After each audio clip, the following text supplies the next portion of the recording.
This neighborhood is steps from San Francisco's newest mixed-use communities, has some incredible weather and some of the best views in San Francisco. I'm talking about Potrero Hill, and in this video, I'm going to break down all things Potrero Hill, including what it's like to live there and how much Potrero Hill homes cost. What's up, everyone? This is Austin Clark, your lawyer turned real estate agent and real estate developer in San Francisco and Marin County. I've been a Bay Area resident for over a decade, giving me in-depth, first-hand knowledge of what it's like to live and work here. If you're thinking about relocating or want more information about the market, definitely reach out to me. My contact information is in the description below. I will personally answer every call, every email, every text, and I'd be more than happy to help you.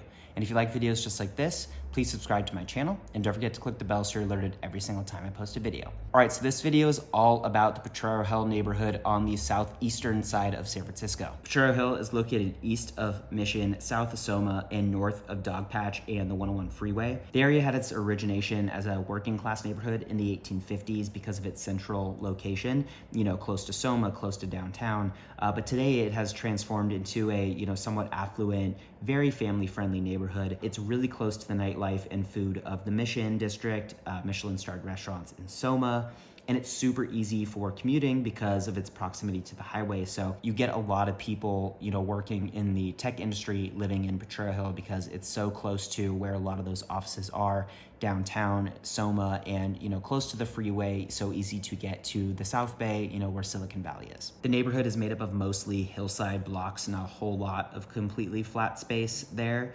So, I would say it's not the most walkable neighborhood in San Francisco. Some of the streets are incredibly steep, but a benefit of steep streets is incredible views you get of San Francisco. You get views in all directions depending on what part of the hill you're situated. It's really pretty. In addition to those views, some other notable attractions include the actual most crooked street in San Francisco, Vermont Street, which kind of snakes its way down Potrero Hill between 20th and 22nd. In addition to Vermont Street, Potrero Hill is home to San Francisco's Design Center, which is a collection of home furnishing showrooms.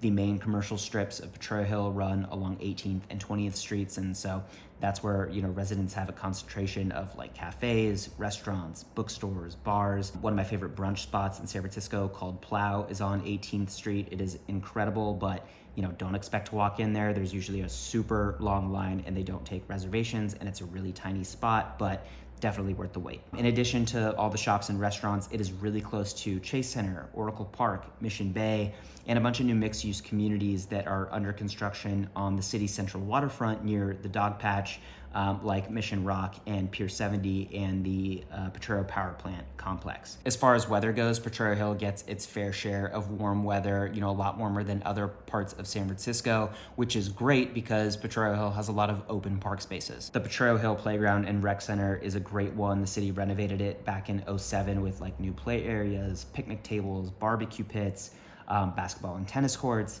There's also Jackson Playground, which is a little bit smaller of a playground at the bottom of the hill. They do like softball games there. McKinley Square, which is like a community garden area next to Vermont Street.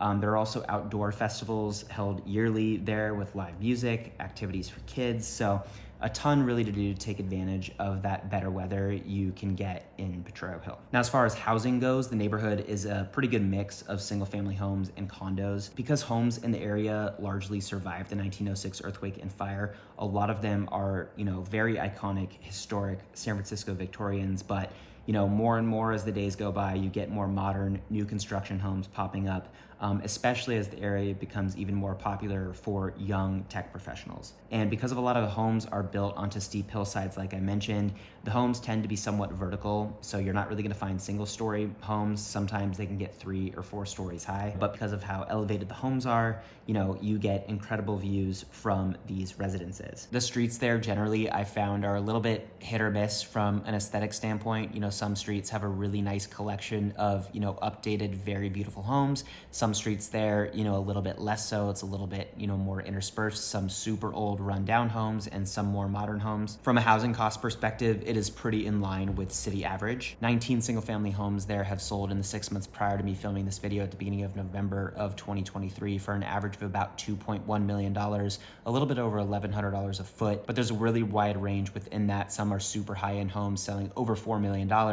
some, much smaller homes selling for under $1 million.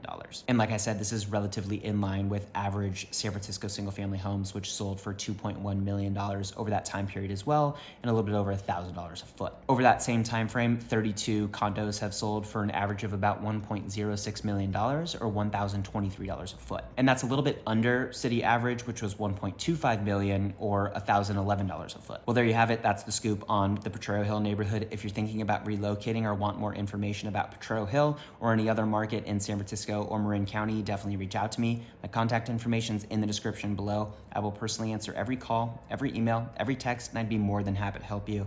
And if you like videos just like this, please subscribe to my channel and don't forget to click the bell so you're alerted every single time I post a video.